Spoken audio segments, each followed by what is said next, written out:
Hello, guys. I'm Lucas from the Audio Bar, and we're here with a new tutorial. Yeah, basically Ableton project this time, and I'm gonna be talking about how to layer synths. Um, More concrete, it's gonna be the drop part. So with all the bass, with all this high frequency leads, and yeah, I won't be touching the breakdown part of this track. You guys gonna hear it. I'm gonna play the demo through, and yeah, it's basically sort of like a pop progressive house track. If you guys don't know it, it's called My Love, and it's here in the audio bar page. You can just go, to project files, to whatever DAW you work in. So I don't know, FL Studio, and you should find it here. It's this one. It's called My Love. It's 126 BPM, has silence, massive, and that's pretty much it. Everything else is built-in plugins, and you guys can see here the review, and yeah, pretty much. Anyway, jumping to the tutorial, I'm gonna play the demo, and then I'm gonna go through what was done in terms of mixing to layer all the synths together. I will wait no matter how much it hurts. Sometimes I wish that time just returns. Can you feel my love that I'm sending for you? Can you feel my love that I'm sending for you?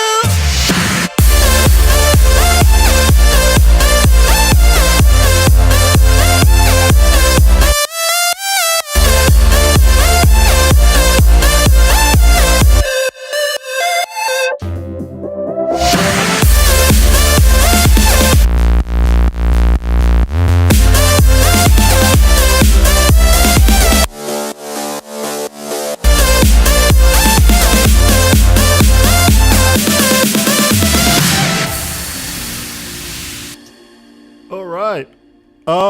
So yeah, that was the demo of the track. Just a big quick breakdown of what we're gonna be dealing with. What I'm gonna do, so you guys can still hear my voice, I'm gonna mute all the channels that we won't be touching. So as I say, we won't be touching the breakdown part. We just do this. Okay. Yep. Okay, so I should make this just so you guys can see. So yeah, there's a lot of automations in the group. So this is all the drop group. First of all is the chords, which also play in the breakdown. I think only the second one and the intro. Okay. So this one actually covers a lot of the frequency band. So I'm just kind of like band shaping the sound that I want, which is sort of the mid frequency range, not really a lot of the highs actually. Yeah, it could even be a bit less, but just to give some air to the sound is there. In terms of the sound design, I won't go through all of them, but yeah, it's quite a sawish sound, so very complete one. That's why I'm EQing a lot in this one.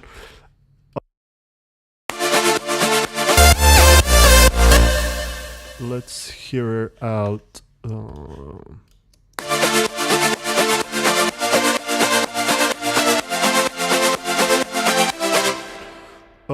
You guys notice a click, and that's because the side chain, which is, yeah, it's this one, the first one, I believe. Yep, it's the first one. And I hate the built-in sidechains. I hate any sidechains at all. Any of them. They always have this problem where you have a very short attack. Uh, it just clicks because the how you say, the computation of the algorithm or the function that activates or triggers the compressor in this case, or volume automation like the volume shaper, um, they're not fully programmed, and it's an issue for all of them. So I've been complaining for that for a long time. So what would sometimes I do actually, to not have that click, because sometimes it gets annoying. I would actually bounce it to audio, and then manually, if this is audio, I would just delete some part or put a fade, and that way the click will be out. Yeah, it's a pain in the ass, but it's, as far as I know, is the only way to do it. Okay. Okay. So yeah, basically this one covers everything. EQing at the very end of the second drop, I start to low filter it a bit. So yeah, basically, to bring a transition to the second breakdown. Okay. Basically, this is one of the main drop synths actually. So these are the three main. This is just an add-on, the chords. So this is, oops. So these are one of the main. So this is like a very high layer one. So this is probably the highest layer one.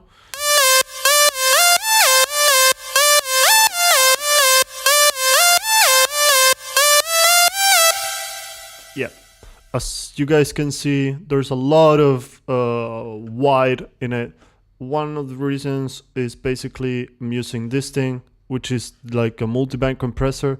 I use it a lot for especially high frequency bass sounds. So this would be one example for it. And basically I'm compressing a lot and then remaking up, whatever dBs I lost, but not touching the low frequencies. In this case, I even cut it the low frequencies, so it was not really necessary. What would I sometimes do? I would maybe multiband compress it, and then I will put another EQ just to make sure the lows are not there at all. As I say, in some previous tutorials, I do tend to do a lot of EQing, and it's really essential because even though you think this sound doesn't have a lot of frequency content, it may have some, and if you add all these low frequency contents from all these different synths, it would add rumble, and then it will mess up your mastering. So yeah, just make sure to high cut or low cut, and everything will sound cleaner and everything will be more professional mastered in the end. So yeah, mids down is the key, not mastering. Anyway, enhance. So I use an enhancer so we can hear this.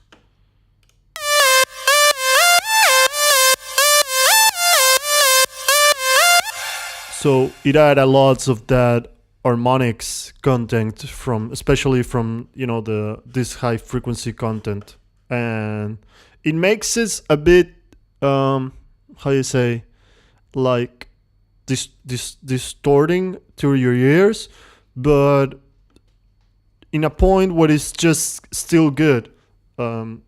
I feel sometimes my ear are very sensible, so I do measure this, because sometimes I hear track that have this kind of like noisy, distorting harmonic thing. It's too high, so I just enhance this as much as I can until it was like enjoyable for my ears. So don't push it. And yeah, that's pretty much. Just gain here, automating the volume, which I think is not, it's just for the build-up in the second breakdown. Besides that, okay, let's go to the second part. So this one is sort of like the mid frequency range drop part.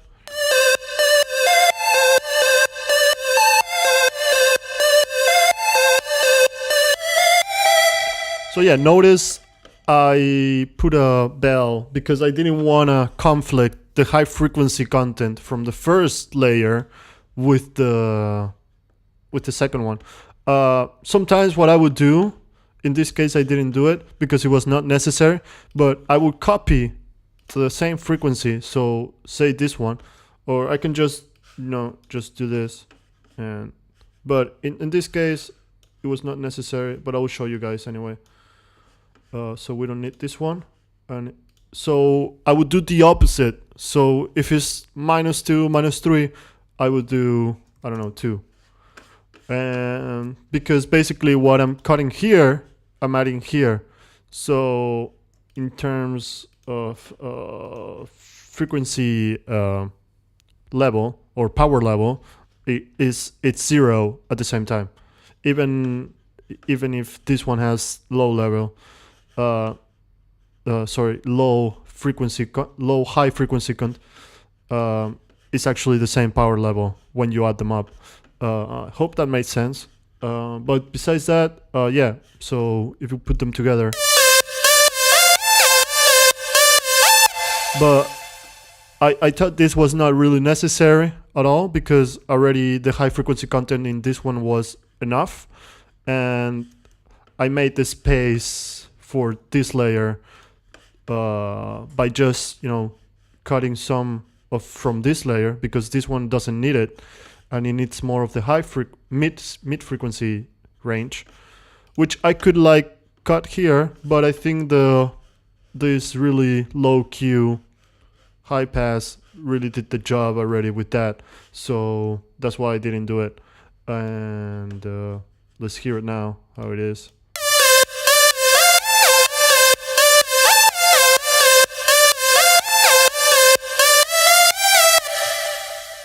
Yeah.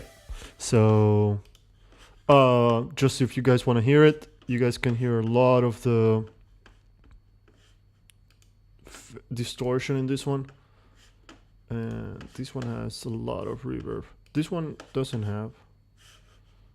I think maybe in the synth. Yeah. But it's not very much. Okay, it is. It is actually like a mid level reverb, and this one has it outside the synth, and it's quite a lot. Yeah. But yeah, normally I wouldn't tend to go above 3 seconds for lead sounds in the drop. Again, multi-band compressing, I guess it's doing the same mid and high frequency range. Yeah, so I guess it's really similar to this one, just different ratio parameters probably. Besides that, yeah. The last one is the crunchy, distorted part, the sound. And yeah, again, in this one, I did not want to conflict with the main frequencies from the second one, which is the one that should have the most presence actually from the overall drop sound.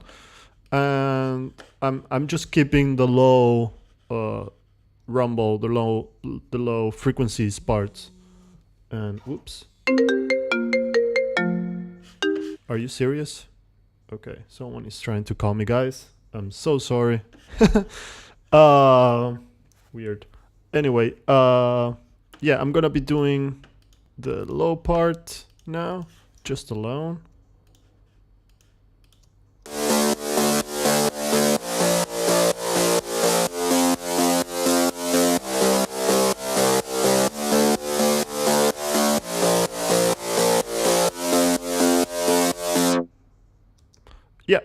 So as you guys can see, I'm having a low pass here. I'm cutting totally the low frequencies. Why I'm doing this? Because I have a bass layer actually, which I'll show you. And so I didn't want to conflict with the actual bass frequencies from the drop and the kick as well. So yeah, basically it's just adding more distortion, more crunchiness to the overall sound. Not make it too synthetic, too clean. Besides that, the purpose of this layer is not much.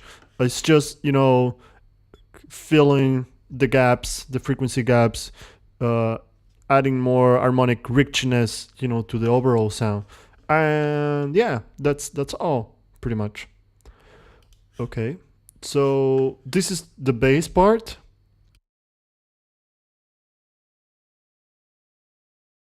And there we go.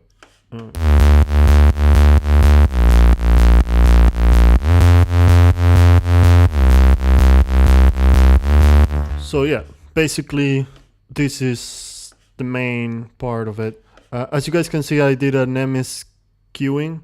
So the mono part, I'm boosting the low frequencies and I'm high shelving the high frequencies because I don't want them. And then for the stereo part, I'm just totally cutting the low frequency part. Let me just take this out. It's annoying me. All right. So yeah, basically quite makes sense, right? So if you guys don't do this with bass layers, do it. Try it out and tell me how it goes. But yeah, if you have a lot of layers like this track in the drop section, you want to make sure, you know, again, banding everything in their corresponding frequencies. So I know this one doesn't need low frequencies in the stereo because it's going to be a mono signal essentially. And I could actually put a wide spreader or actually here, you know, and just put the width maybe not totally mono, but maybe 50, and that would help out a lot.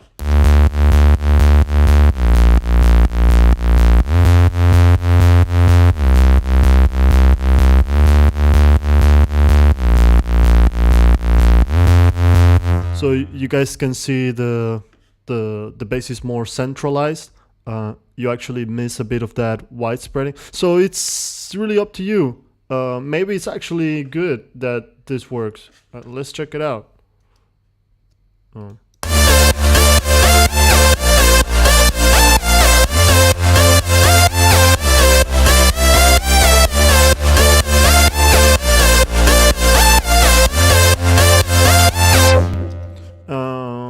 I don't know. I think I got the space for the low part to go in the stereo, so I'll keep it 100. But yeah, sometimes I don't know. It depends really on how much low frequency you have.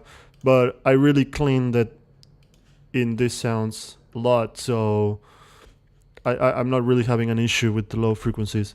Besides that, yeah, that was all. Again, sidechaining a lot in this one, because the other bass frequencies that is playing in this track is obviously the kick, so I don't want to interfere, you know, this bass with the bass of the kick. So sidechaining was essential. A lot. It's almost like minus 20 every time you sidechains. And what else? Okay, so this ratio is actually, in case you are wondering why there's so many automations, it's basically because I'm playing vocals, because as you guys can hear in the demo that I play, there's vocals in the track which are totally royalty free, and I added vocals in the second part of the drop, and it was really loud, so I actually even automated the volume, but I also automated the ratio of the sidechain compressor that it has in the drop section, drop group. So yeah, besides that, if you guys want to hear it, And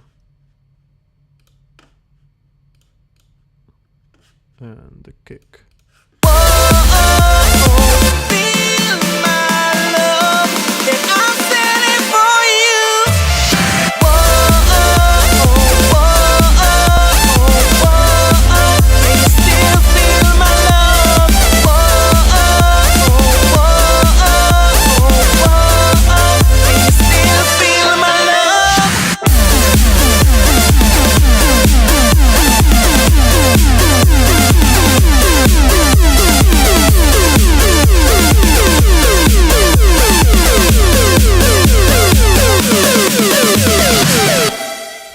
Okay, so yeah, there's also an effects.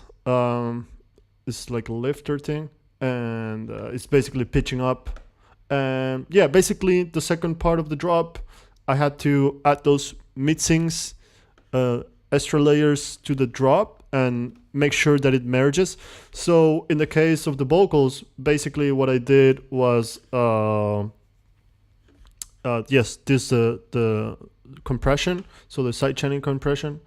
So basically, I'm making the vocals to pop, in the overall mids, but I'm not, at least in your hearing presence, I'm not making the drop less loud, so to speak. Besides that, the snare roll. So in this one, actually as well, there is some snare rolls. Is this one? So basically, what I did, I'm also sidechaining these drums because I really want them to pop up in the overall mids down. So I'm sidechaining this as well, and then the kick. So yeah, sometimes when I want some specific, drum beats in the overall drop group to pop out in the track, then I would add a sidechain and just play with the ratio or just play with the threshold, and make sure you're not, compressing too much the signal. In this case, is the drop to the drops. So it was really hard for the vocals. For the beats was not that harsh, but and then for the effects, I didn't do much in terms of the mixing it with the drop. Just a compression, an EQing again, just making sure I'm not disturbing the drops frequencies. So just got in again the mid frequencies, which is where the drop is around. I'm not apparently adding a lot of the high frequencies, which is not disturbing at all. And auto panning it, to make it more creative, more fluid, not too how you say, not too boring. And side chaining again. That's pretty much, yeah, with the kick. And that's the layering of the drop, basically. I hope you guys got the message and you guys understood everything. If you guys got any questions, make sure to drop it out and I'll be happy to answer it. And again, yeah, as I say, I'm not going through the sound design of the actual layering. I just wanted to show you guys the mixing and what I actually did to, merge all the different layers together. This was a guy that was interested in this, so I decided to make the tutorial. I hope you guys liked it. If you guys did, you guys can buy this project file in my website, theaudiobar.org, and you guys can buy it in Ableton, Logic, FL Studio, Bitwig, and yeah, that's pretty much. Another surprise, since you guys are hearing this probably before Black Friday, I'm gonna do a Black Friday special, and make sure to tune in my social media or my personal Facebook page. And yeah, thanks a lot, guys. See you. Cheers.